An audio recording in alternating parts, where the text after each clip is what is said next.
어느 시골 마을에 목회를 열심히 하고 계시던 이 목사님이 이제 서울에 있던 대형 교회에 이제 초청을 받게 되었습니다. 서울교회 이제 초청을 받아 이제 대형 교회 이제 설교를 하시게 되었는데, 이제 몇 명 안 되는 이제 시골 분들 이제 할머니 할아버지들이 앉혀놓고 설교하시다가 이제 대형 교회에 이제 많은 성도들 앞에 이제 설교를 하려고 보니까 얼마나 떨릴까요? 그 마음도 막 조마조마하고 내가 잘할 수 있을까 걱정만 이렇게 하기도 하고, 그래서 최대한 이 목사님이 서울 말투로 설교할 수 있도록 연습해서 이제 그 강단에 올라가게 되어집니다. 이 소박한 이 시골 목사님이 이제 서울 말투로 그렇게 성도들에게 말씀도 전하고 자기가 이제 하나님이 주신 그 지혜로 그 전할 것을 전하고 이제 내려오자 성도들에게는 또 많은 감동과 은혜를 주었다고 합니다. 그렇게 이제 설교를 다 끝내고 이제 목사님의 환영 인사도 받고 어떤 분이 인사도 받으시고 이제 마지막 이 목사님이 축도하기 위해서 강단에 올라가게 되었습니다. 이제 그 목사님이 이제 서서 성도들 향하여 축도하겠습니다. 하나님의 사랑하심과 예수님의 은혜와 성령과 함께 하시어 오늘 설교 멘치로 살랐고 다짐하는 모든 성도들에게 함께 있을지어다. 아멘. 이 처음에 잘 시작했던 목사님의 서울 말투는 이 축도로 마지막 모든 성도들이 웃음바다로 만들었다는 이야기입니다. 여러분, 오늘 이 시대의 문제는 여러분들 무엇이라고 생각하십니까? 말씀이 없어서일까요? 오늘 우리들의 문제는 말씀이 없어서가 아니죠. 말씀은 이 홍수같이 살면서 우리들의 삶에 홍수같이 이렇게 다가오는 것이 말씀들이 넘쳐나는 풍족입니다. 핸드폰에 여러분 혹시 설교라고 검색해 보신 적 있으신가요? 설교만, 핸드폰에 설교라는 그 단어만 검색해도 수십, 수백, 수천 가지의 목사님들이 등장해서 수많은 설교가 넘쳐나는 것이 오늘 이 말씀 홍수에 살아가고 있는 우리들의 삶입니다. 그런데 여기서 문제는 오늘 그 말씀은 전하는 자들은 많지만 그 말씀대로 살려고 노력하는 자들이 없다라는 것입니다. 화려함과 요람은 있지만 하늘의 미랄처럼 희생하는 자기는 그 자신이 그 성도가 없다라는 겁니다. 저는 오늘 여러분들과 이 믿음과 행함에 대해 함께 잠깐 나누려고 합니다. 오늘 우리 성도님들은 세상을 살아가면서 세상을 움직이는 힘이 무엇이다 라고 혹시 생각 들으시나요? 세상을 살아가면서 뭐 돈일 수도 있고 또 권력일 수도 있고 또 뭐가 있죠 여러분? 또 자랑거리 자기들만의 뭐 그런 것들이 있겠죠. 그런데 진짜 세상을 바꿀 수 있는 무엇으로부터 시작하냐면 오늘 성경 우리에게 믿음이라고 이야기합니다. 여러분, 이 세상을 바꿀 수 있는 그 변화의 힘이 가지고 있는 것이 왜 믿음일까요? 그것이 산 증거가 오늘 무엇입니까 여러분? 바로 나 자신입니다. 나 자신을 여러분 한번 생각해 보십시오. 내 나라고 했던 그 존재가 어떠한 존재입니까? 세상 것을 최고로 여기며 이 땅 것에 내가 자랑거리만을 가지려고 노력했던 나, 그것이 최고라고 생각하고 살아왔던 나, 그런 인생에 온통 나의 모습은 추악하고 더러울 때 그 허황방탕하며 세상 것이 좋아 룰루랄라라고 그렇게 살아왔던 나의 자신이지 않습니까? 그럼 오늘 하나님의 은혜로 우리는 이곳에 불러주시고 세상이 중요하고 세상이 그 좋았다라고 말했던 것들이 오늘 이 사도 바울의 고백처럼 모든 것을 배설물로 여기며 참된 부활을 찾아 제2의 인생을 살아가고 있는 것이 바로 우리들의 인생이지 않습니까?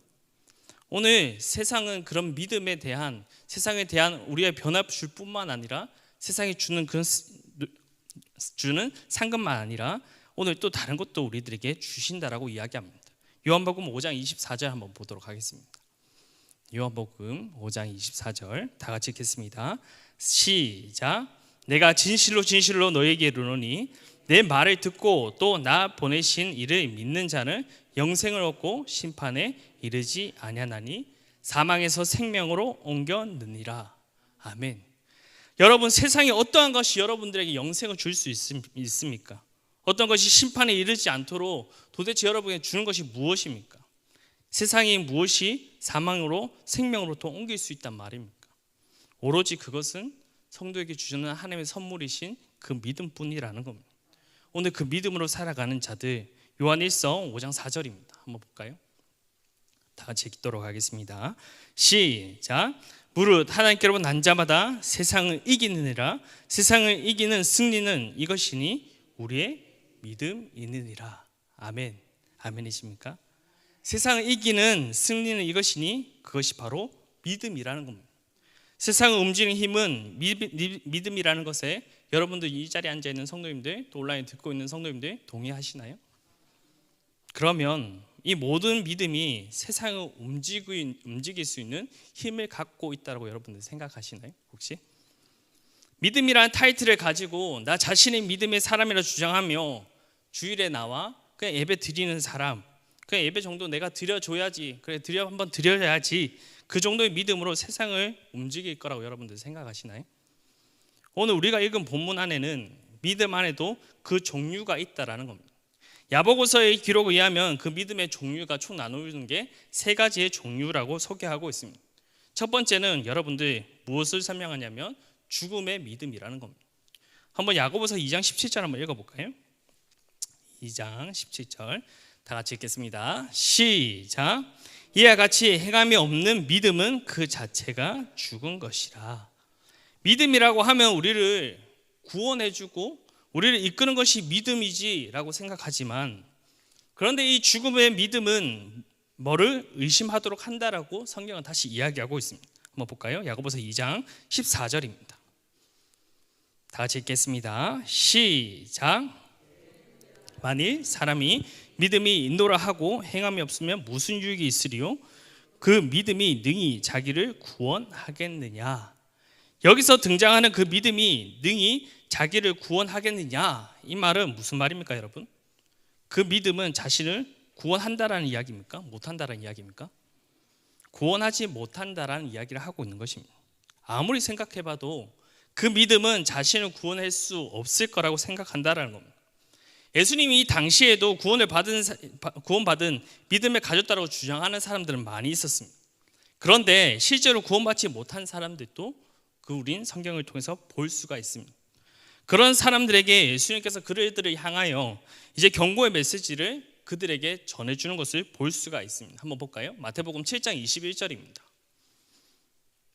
다 같이 읽겠습니다. 시작. 나더러 주여 주여 하는 자마다 천국에 들어갈 것이 아니요 다만 하늘에 계신 내 아버지 뜻대로 행하는 자라야 들어가니라. 아멘. 분명히 구원과 상관없는 믿음이 있다는 것을 분명하게 예수님께서 말씀을 통하여서 그 경고 메시지를 담아 그 당시 또 우리들에게 말씀하고 있습니다. 그럼 또 소개되는 두 번째 그 믿음은 무엇일까요, 여러분? 귀신들의 믿음이라는 겁니다. 오늘 본문에 뭐라고 소개되는지 한번 읽어볼까요? 야고보서 2장 19절입니다.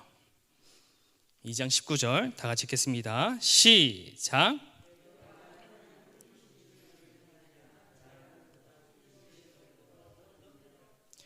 뭐하고 떤다라고 기록되어 있죠, 여러분? 믿고 떠느니라. 실제로 예수님이 이 땅 가운데 계시는 동안에 그분을 만날 때마다 귀신들은 그분을 하나님의 아들임을 분명하게 고백하는 것을 우리는 볼 수 있습니다. 마가복음 3장 11절입니다. 한번 볼까요? 다 같이 읽겠습니다. 시작. 더러운 귀신들도 어느 때든지 예수를 보며 그 앞에 엎드려 부르짖어 이르되 당신의 하나님의 아들이다 하니. 하나님의 아들임을 알아보고 귀신들 또한 알아보고 그 고백을 하고 있는 장면입니다. 그뿐만 아닙니다. 하루는 예수님이 거라사인 지방에 가고 있을 때 무덤 사이에 이 몰골이 조금 이상한 사람을 발견하게 되어집니다. 무덤 사이에서 거하면서 막 괴성도 지르기도 하고 자기 몸에 막 자해도 하고 또 힘은 얼마나 장사인지 너무 소랑 피우고 동네를 허접하게 하니까 그 동네 사람들이 그 쇠사슬로 묶어 놓아도 칭칭 감아 좀 잠잠해지겠지, 좀 조용해지겠지는 생각으로 그 사람을 묶어두게 되어집니다. 그렇게 묶어둔 이 잠잠할 줄 알았던 그 귀신 들린 자가 그 괴력으로 그 모든 쇠사슬을 끊어버립니다. 이 힘이 어디서 나올까, 여러분? 그 안에 몸에 들린 군대 귀신 때문입니다. 군대 귀신이 예수님을 알아보고 뭐라 하는지 한번 읽어볼까요? 마가복음 5장 7절입니다. 다 같이 한번 읽어보도록 하겠습니다. 시작. 부르짖어 이르되 지극히 높으신 하나님의 아들 예수여, 나와 당신이 무슨 상관이 있나이까? 원하건대 하나님 앞에 맹세하고 나를 괴롭히지 마옵소서 하니. 지극히 높으신 하나님의 아들 예수요. 귀신이 지금 예수를 알아보고 지극히 높으신 하나님의 아들이 예수여라고 고백하고 있는 장면입니다. 이 믿음은 신앙생활 조금 해본 사람들, 여러분 좀 그런 고백이지 않습니까? 신앙생활 좀 해본 사람의 고백. 믿음이 없어 교회 들락날락한 성도보다 더 믿음 좋은 귀신의 그 믿음을 우리는 볼 수가 있습니다. 그럼에도 불구하고 귀신들의 믿음이 세상을 움직이는 힘을 가지고 있다라고 여러분 생각되시나요? 아니죠. 하나님의 아들을 알아보는 지식을 가지고 있다고 하여도 세상을 움직일 수 있는 그런 힘은 나올 수가 없는 것입니다. 그럼 정말로 세상을 움직이는 힘이 무엇이냐? 그 믿음이 진짜가 무엇이냐라고 할 때 한번 볼까요? 야고보서 2장 22절입니다. 다 같이 한번 읽어보도록 하겠습니다. 시작. 내가 보거니와 믿음이 그의 행함과 함께 일하고 행함으로 믿음이 온전하게 되었느니라. 아멘. 세상을 움직일 수 변화할 수 있는 힘, 그것은 온전한 믿음이라는 겁니다. 자, 이 믿음은 죽은 믿음도 아니고 귀신 들린 그들이 알고 있는 그런 믿음도 아닙니다. 적당히 지식으로 하나님의 아들이라 고백하는 그런 얕은 믿음의 고백이 아니라 온전한 그 믿음으로부터 시작되는 고백이라는 겁니다. 그런데 중요한 것은 이 온전한 믿음이 무엇을 말미암아 온전하게 되었는지가 중요하지 않겠습니까? 한번 볼까요? 야고보서 2장 22절입니다. 야고보서 2장 22절 다 같이 읽겠습니다. 시작. 내가 보거니와 믿음이 그의 행함과 함께 일하고 행함으로 믿음이 온전하게 되었느니라. 아멘. 무엇으로 온전한 믿음이 되었다고 성경이 기록하고 있죠, 여러분? 행함으로 믿음이 온전하게 되었다라고 기록하고 있습니다. 여러분, 오늘 본문의 행함으로 반복적으로 믿음을 더불어 그의 행함이 단어가 계속적으로 반복하는 것을 우리는 볼 수가 있습니다. 총 반복이 여기서 등장하는 것이 총 11번의 등장으로 행함에 대한 이야기를 하고 있죠. 제가 예전에도 말씀드렸듯이 성경이 반복적으로 지속적으로 알려주는 메시지는 어떤 메시지라고요, 여러분? 중요한 메시지, 잊으면 안 되는 거, 우리에게 다시금 알려주시는 그 말씀이라는 겁니다. 실은 죽은 믿음도 뭐가 문제냐 하면 17절 한번 읽어볼까요? 17절 2장 17절 시작. 이와 같이 행함이 없는 믿음은 그 자체가 죽은 것이라. 아멘. 여기서 뭐가 없어서 죽은 믿음이라고 하고 있습니까, 여러분? 행함이 없는 믿음이요. 귀신들도 상당한 지식을 가지고 있음에도 오늘 그 믿음은 온전한 믿음이 될 수가 없다라는 겁니다. 야고보서 2장 18절부터 19절 한번 또 읽어보도록 하겠습니다. 다 같이 읽겠습니다. 시작. 어떤 사람을 말하기를 너희는 믿음이 있고 나의 행함이 있으니 행함이 없는 내 믿음을 내게 보이라. 나는 행함으로 내 믿음을 내게 보이리라 하리라. 내가 하나님은 한 분이신 줄 믿느냐?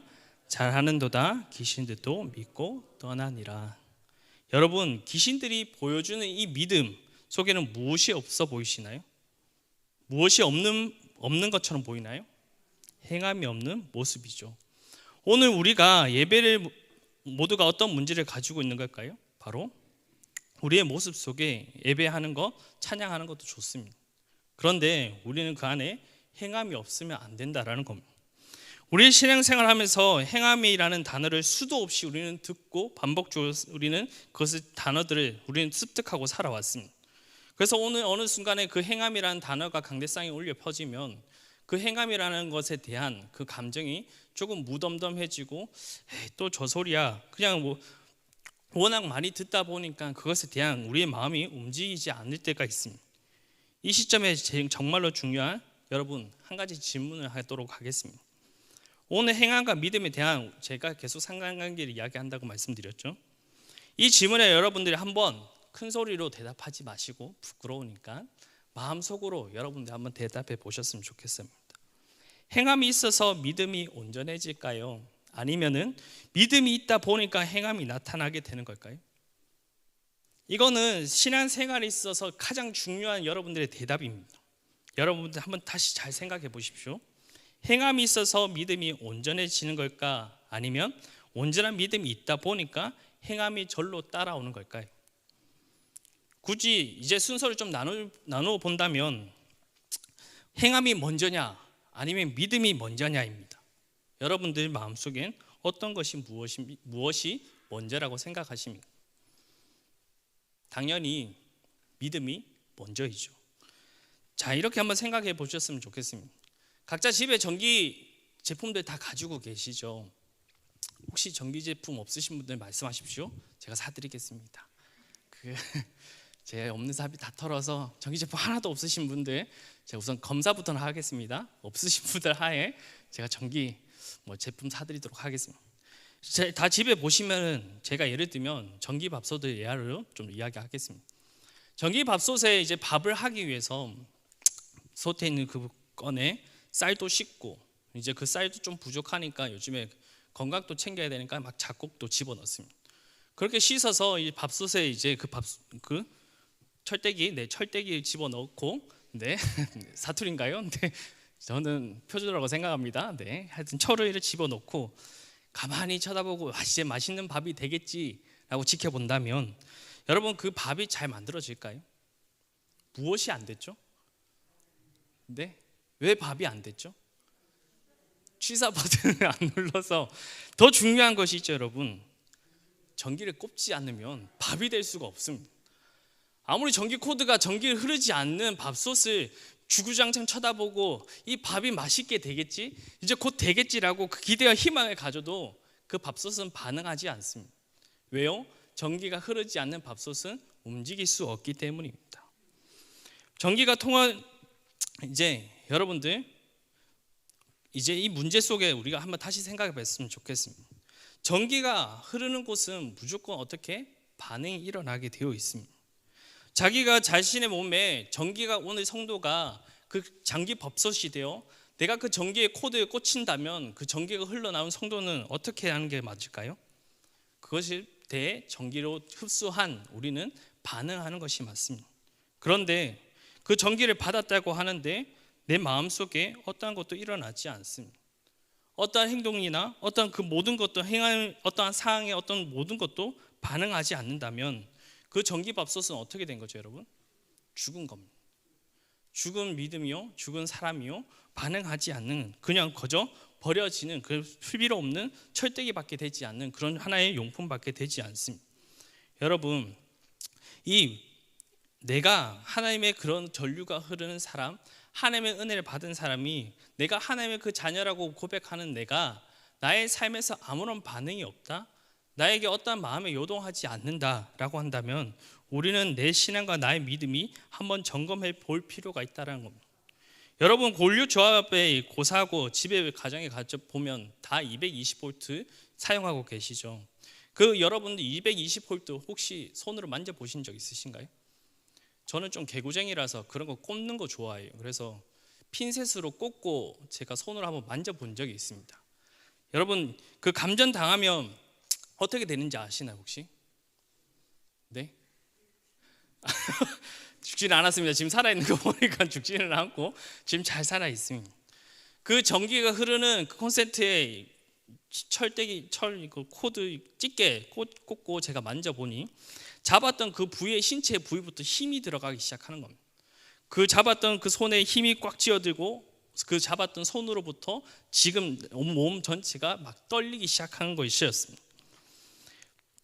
그 고압전류에 그러니까 이제 감전사 우리에게 이것처럼 우리에게 분명한 전기가 흐르게 된다. 하나님의 그 자녀로서 우리가 부름을 받고 하나님의 그 사랑과 믿음을 알게 됐다라면 우리들에게 분명한 믿음의 행실과 그 모습이 분명하게 드러나게 되어오는 것입니다. 요한계시록 3장 20절 한번 보도록 하겠습니다. 요한계시록 3장 20절 다 같이 읽겠습니다. 시작. 내가 문 밖에 서서 들으려니 누구든지 내 음성을 듣고 문을 열면 내가 그에게 들어가 그와 더불어 먹고 그는 나와 더불어 먹으리라. 아멘. 여러분들 우리의 전능하신 하나님의 그 아들 예수가 우리의 삶 속에 들어와 자리를 펴고 그 자리에 앉아 함께 하시는 하나님이신 줄 믿습니다. 여러분 속에 그 예수 그리스도가 담겨진 사람이라면, 예수 그리스도의 스파크가 일어난 사람이라면 그 삶에서 어떻게 흔적이 남지 않는 사람이 될 수가 있겠습니까? 그래서 이 존 칼빈은 이렇게 이야기합니다. 의롭게 하는 것은 오직 믿음뿐이다. 그러나 의롭게 하는 믿음은 결코 그 자체로만 남아있지 않다 라고 기록하고 있습니다. 여러분, 이 말에 동의하시나요? 예수 그리스도를 모신 사람들을 그 아버지라 부르며 예수 그리스도가 함께하는 사람에게는 그 삶으로부터 모든 행실과 모든 자리에 그 하나님의 흔적이 남는다라는 겁니다. 그래서 이 사도 바울이 여러분들에게 어떻게 고백하는지 한번 볼까요? 갈라디아서 6장 17절입니다. 갈라디아서 6장 17절 다 같이 읽겠습니다. 시작. 그 후로는 누구든지 나를 괴롭게 하지 말라. 내가 내 몸에 예수의 흔적을 지니고 있노라. 아멘. 그러니까 누구도 부인할 수 없는 이 믿음이 행동으로 반드시 나타나게 된다라는 겁니다. 딱딱하게 굳어버린 이 석고상처럼 되어버린 나를 하나님께 은혜로 부어 그 은혜대로 나를 그 마음에 딱딱했던 그 마음을 깨트리시고 오늘 그 하나님의 자녀로서 우리의 하나님은 우리 세상을 살아갈 수 있는 믿음을 우리들에게 허락해 주셨습니다. 오늘 그 믿음을 가진 사람은 이 땅에 흔적을 남게 하고 그 세상을 변화시키는 사람으로 하나님은 우리를 만들어 주신다라는 겁니다. 그런데 여러분, 여기서 문제가 한 가지 있습니다. 무엇이 문제일까요? 신앙생활 좀 해본 사람이라면 예수를 믿으며 우리가 어떻게 매일같이 하나님의 그 감동하에 감동으로서 매일 그런 행함을 살아갈 수 있을까라고 고민하는 사람들이 있습니다. 예수를 믿은 지 오랜 시간이 흘러가다 보면 내가 언제 예수님과 그런 스파크가 튄 적이 있었지? 감각이 묻어질 때가 있다라는 겁니다. 그때 필요한 것이 무엇일까요, 여러분? 오늘 나에게 그 주시는 생각과 마음을 실천으로 옮겨가는 사람입니다. 믿음이 없는데 겉은 막 화려하게 꾸미고 마치 자신의 그 믿음의 사람인 척 하라는 것은 아닙니다. 전기가 진짜 흘러갔고 예수님을 믿고 그렇게 해서 내게 허락하신 그 믿음 또한 가지고 있다면 그런 세월에 흐르다 보면 오늘 그 동력에 의해서 자신의 그 달렸던 그 마음이 지칠 때가 있지 않습니까? 그때 우리에게 필요한 것이 무엇이냐면 이 아브라함과 라합을 보았던 믿음에 보여주는 생각으로 멈추지 않는 행동으로 보여주는 실천으로 나아가는 그들의 모습을 닮아가야 한다는 겁니다. 오늘 본문을 보니까 성경은 이렇게 이야기하고 있습니다. 성경에 이른바 아브라함이 하나님을 믿으니 이것을 의로 여겼다는 말씀이 이루어졌고 그는 하나님의 벗이라 칭함을 받았나니 라고 고백합니다. 이게 이야기는 창세기 이제 15장의 이야기인데 이 15장 이야기를 한번 같이 볼까요? 15장 6절입니다. 창세기 15장 6절 다 같이 읽겠습니다. 시작. 아브라함이 여호와를 믿으니 여호와께서 이를 그의 의로 여기시고. 아브라함이 여호와를 무엇으로 했다고 여러분 이야기하고 있죠?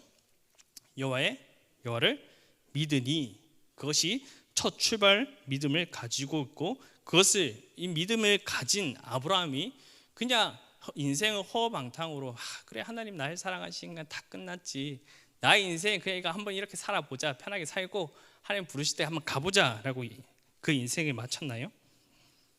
아브라함이 허락하신 그 믿음을 가지고 아브라함은 실천하는 그였습니다. 그가 친척과 아비 집을 떠나야 했던 그 뼈아픈 아픈 인생 여러분 그 아브라함이 살았던 시대는 부족 시대입니다. 부족을 떠나서 독립적으로 무언가를 한다라는 것은 곧 위험과 생명이 곧 바로 앞에 도사리고 있는 위험 앞에 나아가는 것이 바로 아브라함이었습니다. 그런데 여러분 그 믿음이 무엇을 했다고요? 그 친척과 아버지의 집을 떠나 하나님의 믿음을 보여주신 그 땅으로 전진해 나아간 것이 바로 아브라함입니다.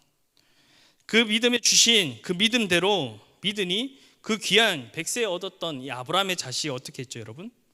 그는 제단 위에 올려놓았습니다. 이것이 여러분 전부일까요? 그 모든 그 속에서 가지고 있는 믿음의 행실로 우리들에게 분명하게 발전해 나아가는 것 생각으로 멈추지 않고 하나님의 주신 것에 분명하게 응답하고 반응하는 것이 아브라함입니다. 그리고 이 등장하는 것이 라헬입니다.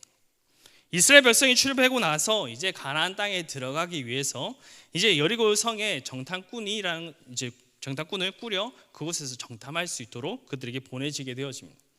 정탐꾼들은 자신의 숨겨 지낼 곳을 이제 찾다 보니 그 한 명 여인의 집이 발견하게 되어집니다.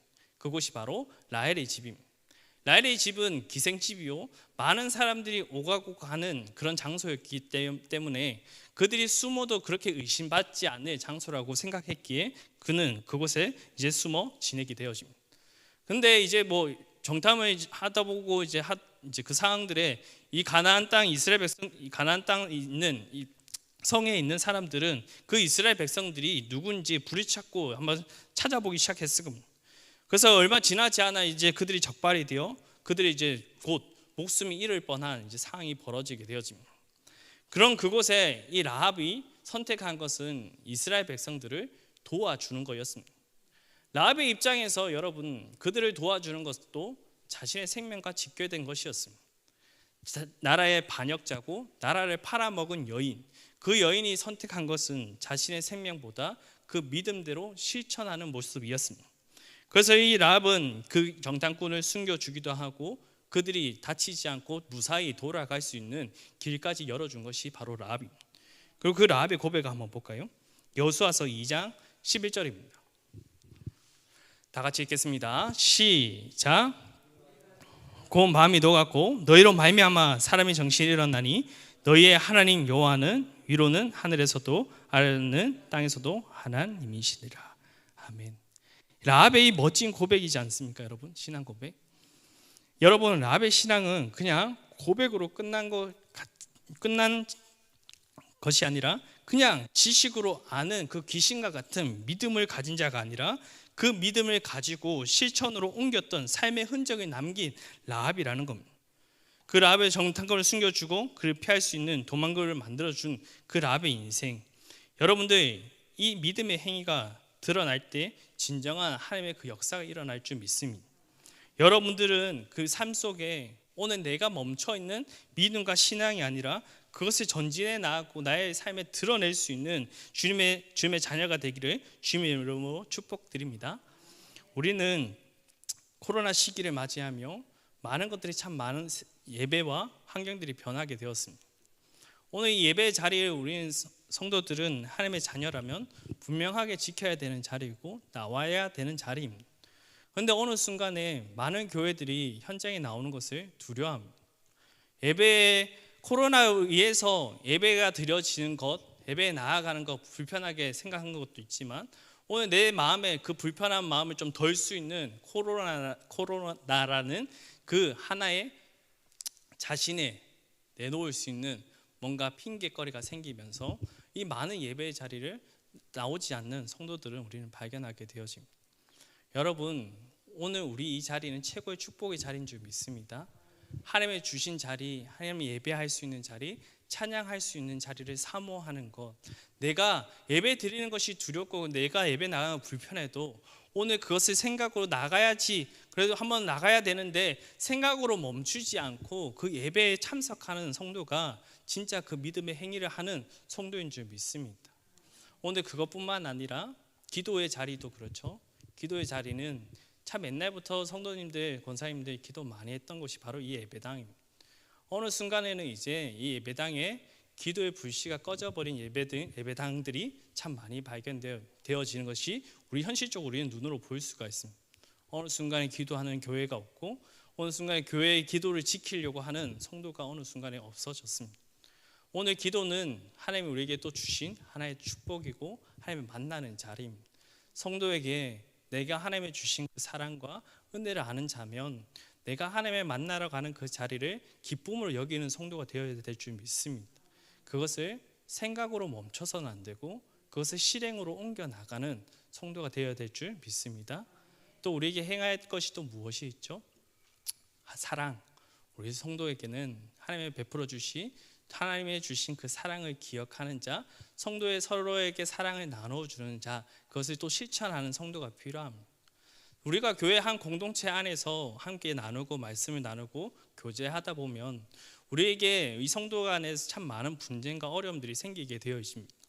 그런 성도에게 우리가 필요한 것은 하나님의 주신 하나님의 그 사랑, 하나님의 주신 우리의 그 달란트, 그것을 기억하고 내가 이 사랑의 그룹에 하나님의 주신 이 그룹을 깨트리지 않고 잘 만들어 가는 것, 어떻게 이 그룹을 하나님께서 보시기에 아름다운 그룹을 만들 수 있을까? 어떻게 하면 이것을 하나님이 더 형통하게, 하나님 아름답게 이 교회를 만들고 갖고 갈 수 있을까라는 것을 우리는 그 가슴을 품고, 오늘 내가 미운 성도, 괴로운 성도, 화나게 하는 성도가 있을지라도 오늘 나에게 주신 그 말씀대로 그것을 순종하고 살아가는 우리 성도에게는 하나님께서 크신 축복을 주실 줄 믿습니다. 마지막으로 우리에게 주신 하나님의 그 복음의 메시지를 전하는 것입니다. 우리 최근에 이제 얼마 남지 않은 샬롬 전도 축제가 있죠, 여러분. 혹시 여러분 작정하셨던 성도님들 위해서 기도하고 계신가요? 혹시 복음을 잘 전하고 노력해보고 있으신가요? 참 어렵죠. 그 어려움에도 그것을 행하는 것이 온전한 믿음인 줄 믿습니다.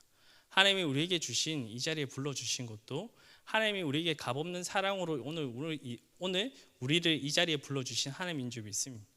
우리가 그렇게 사랑받을 만한 자들도 아니었고, 우리가 늘 하나님 앞에 그 마음만 상하게 만들었던, 하나님의 마음만 아프게 했던 우리들이었지만, 하나님은 우리의 그런 모습을 보시고도 인내하시고 참으시며 오늘 이 자리에 나와 우리에게 구원을 베풀어 주신 그 하나님의 사랑을 기억하고, 우리에게 그 마지막 순간에 말씀하신 약속, 우리에게 꼭 그것만은 해달라고 했던 이 세상의 증인으로 살아가는 삶, 하나님의 그 말씀을 전하는 것, 하나님의 최고의 그 한 영혼의 가치를 최고로 여기시는 하나님 앞에 오늘 내게 주어진 그 맡긴 사명, 오늘 그 전달자로서 최선을 다하여서 그 믿음의 행위를 보여주시는 우리 성도님들 삶이 되시기를 주님의 이름으로 축복합니다. 그런 삶에서 증명하고 하나님을 드러내는 그 세상이 여러분들 통하여서 또 자신과 세상과 이 나라가 변하는 귀한 역사를 보는 우리 가지의 성전교회 성도님들 삶이 되시기를 주님의 이름으로 축복합니다. 기도하겠습니다.